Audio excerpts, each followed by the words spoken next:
For my independent reading project, I chose to read The Joylet Club by Amy Tan.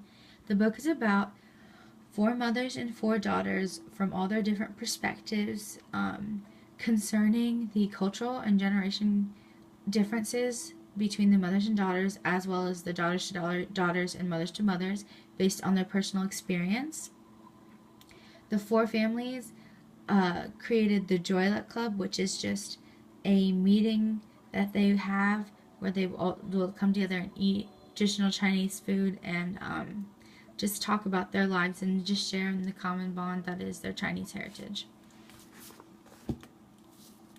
This novel was written by Amy Tan, who was born February 19th, 1952, and she's still alive today.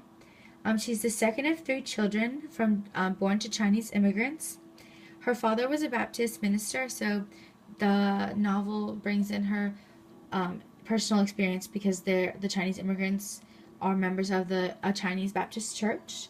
Her brother and father died from brain tumors, and there's a lot of loss in the novel, and so that's just her bringing in her personal life. And her mother had a former husband who was abusive back in China, and the main character, June, her mother, also had a family back in China, and Amy and the main character, June, both went back and meet the half-siblings that they have because of their mother's past. So this is kind of like a fictional autobiography, but really loosely based on her life. The Joylet Club was her first book. What would Foster say? Well, the first element that Foster would address, I'm assuming, is wind because of its strong importance in the novel. Wind blowing became a source of empowerment. Each time the wind would become evident, someone would have some sort of awakening. One daughter, for instance, realized that she had a voice and she could speak against her husband. And the wind also just symbolized the different directions that their personalities and hearts, the way their fate can change, essentially. Ying Ying, one of the mothers, she has sort of an anti-baptism when she falls into the water.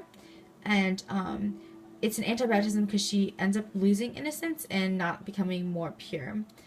Sex is used by men in the novel as a source of power, and it also is evident of a generation and cultural gap between the mothers and the daughters. Red is very evident in the novel. It is, in Chinese culture, it is a symbol of fortune and luck, and it's a Joylet Club, so obviously it's very evident.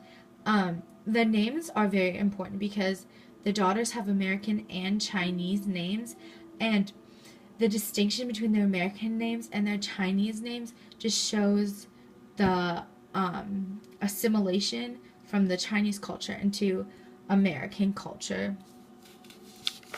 The main literary element, I would say, is point of view, because each chapter is told from a different main character's point of view. There's 8 different point of view, 4 daughters and 4 mothers. They are not following one plot. It is just a bunch of personal flashbacks and personal experiences. But each point of view, there's a lot of characterization, and you learn a lot about the other characters through how the narrator depicts them. There's also a lot of themes in the novel, and I would say the line that best sums up the theme for the whole novel is this one right here, and it says, how to lose your innocence but not your hope, how to laugh forever. So it's the mothers, that's kind of the life lesson they want their daughters to learn, and that's what they hope to leave as their legacy, because in Chinese culture, generation to generation, like, there's supposed to be a really profound, like, respect for your ancestors. Even though this was one of my favorite books I've ever read, I have to give it a 4 on the literacy scale, because there are not a lot of Foster elements, and it doesn't really teach a lot about the human condition.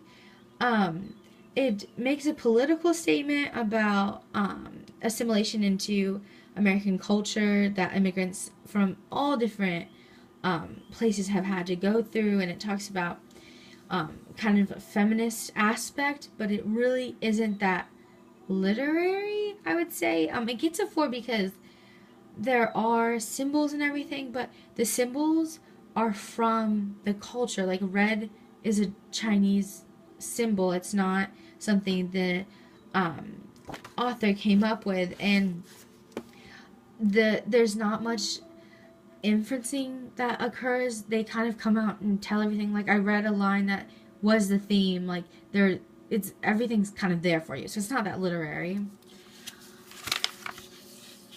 For readability, I gave it a 6.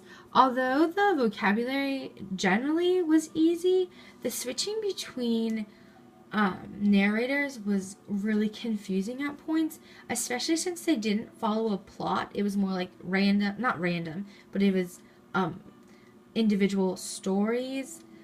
And since it didn't follow the same idea, it was easy to get lost.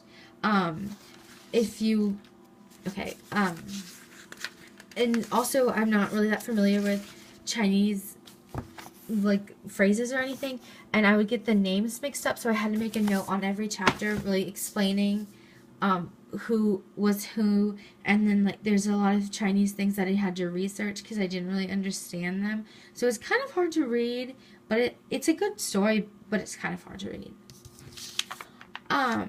Since we are all from immigrants in America, I would say that everyone in America should read this book because it just gives you an appreciation for what your ancestors had to go through.